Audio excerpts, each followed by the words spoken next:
বন্ধুরা, আজ আমি আপনাদেরকে বলবো শালিক পাখিকে কী খাওয়ালে ভালো কথা বলবে, কিভাবে কথা বলা শেখাবেন। আসলে ভাই, শালিক পাখি নিজে থেকে কথা বলে না, তাকে কথা বলা শেখাতে হয়। দেখুন আমি কিভাবে শেখাই। মিটু, মিটু আয়, মিটু আয়, মিটু আয়, আয় মিটু আয়, মিটু আয়, মিটু, মিটু নাম কি তোর? নাম কি? এই যে ক মিটু, মিটু ক, মিটু ক, মিটু, মিটু, মিটু, মিটু। বন্ধুরা, পাখিকে কথা বলানো শেখানোর আগে জানতে হবে আপনাকে পাখি কতদিন বয়সে কথা বলে। তা না হলে আপনি আপনার শালিক পাখিকে কোনোভাবে কথা বলা শেখাতে পারবেন না। আসলে ভাই, পাখি যদি কথা বলতে নাই পারে তাহলে কি তার সামনে গাবিয়ে বা ঘন ঘন কথা বলে কোনো লাভ আছে? আমাদেরকে সর্বপ্রথম জেনে নিতে হবে শালিক পাখি কতদিন বয়সে কথা বলা শেখে।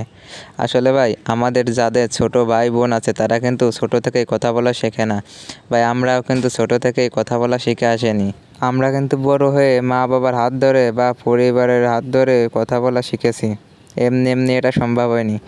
বন্ধুরা, সাধারণত পাখি 5 থেকে 6 মাস বয়সে কথা বলতে পারে, আবার কোনো কোনো পাখির 8 থেকে 9 মাস লেগে যায়। এটা ডিপেন্ড করে আপনার কথা শেখানোর ধরনের উপরে, আপনি কিভাবে পাখিকে কথা শেখাচ্ছেন। শালিক পাখির প্রকারভেদের উপর ভিত্তি করেও অনেক পাখি আগে কথা বলে, আবার অনেক পাখি পরে কথা বলে। কথা বলার ভিতর ঝুট শালিক পাখি সর্বপ্রথম কথা বলা শিখে। এরা 5 থেকে 6 মাসের ভিতরে কথা বলার চেষ্টা করে। এদেরকে ভালোভাবে ট্রেনিং দিতে পারলে এরা 4 মাস বা 5 মাস বয়সে কথা বলে। এখন আসি পাখিকে কী খাবার দিবেন, কী খাওয়াবেন।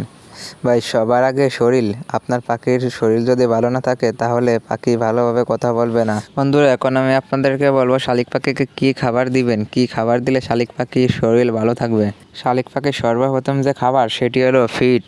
এর কারণ হলো শালিক পাখির অরিজিনাল খাবার পোকামাকড় আমাদের প্রতিদিন এনে দেওয়া সম্ভব না, বা এটা অসম্ভবই বলা যায়। এই জন্য ফিডকে সবার প্রথমে রেখেছি। সম্ভব হলে আপনি আপনার শালিক পাখিকে ঘাস পানিও এনে খাওয়াতে পারেন। যাদের বাসা গ্রামে তারা প্রতিদিন বিকেলবেলায় শালিক পাখিকে ঘাস ফড়িং এনে খেতে দেবেন। এতে শালিক পাখির শরীর ভালো থাকবে। শালিক পাখির মেন খাবার পোকামাকড়, এটাই যদি শালিক পাখি না খাইতে পারে তাহলে তাদের শরীর ভালো থাকবে কিভাবে? আর গাইস, শালিক পাখিকে যদি পোকামাকড় মোটেই না খাওয়াতে পারেন তাহলে ফিড খাওয়াবেন। ফিড খাওয়ানোর ফলে শালিক পাখির শরীর ভালো থাকবে। আর যদি আপনারা ফিড না খাওয়ান, যদি চাল খাওয়ান বা ভাত খাওয়ান, এতে শালিক পাখির মারা যাওয়ার সম্ভাবনা থাকে। এতে শালিক পাখির হজম শক্তি কমে যায়। চাল বা ভাত খাওয়ানোর ফলে শালিক পাখির চুনা পায়খানা সহ নানা রকম শরীর খারাপ বা রোগে আক্রান্ত হতে পারে। আপনারা জেনে শুনে এরকম ভুল করবেন না। আমি আমার শালিক পাখিকে ফিড খেতে দিই ছোটো থেকেই। আমি আমার শালিক পাখি দুটোকে অনেক ছোটো থেকে এ পর্যন্ত এনেছি। শালিক পাখির বয়স যখন 15 দিন তখন আমি শালিক পাখিটিকে এনেছিলাম। আর এখন আমার শালিক পাখির বয়স প্রায় 4 মাস। কিছুদিন বাদে আমার পাখি কথা বলবে। এখন শালিক পাখি কথা বলার চেষ্টা করে নিজে থেকে। শালিক পাখি নিয়ে আপনাদের মনে কোনো প্রশ্ন থাকলে কমেন্ট বক্সে জানাতে পারেন। আপনাদের কমেন্টের উপরে পরবর্তী ভিডিও নিয়ে আসব। আপনাদের ভিতরে অনেকে এই ভিডিওতে লাইক দিতে ভুলে গেছেন। এই ভিডিওতে লাইক দিয়ে চ্যানেলটি সাবস্ক্রাইব করে আমাদের সাথেই থাকবেন।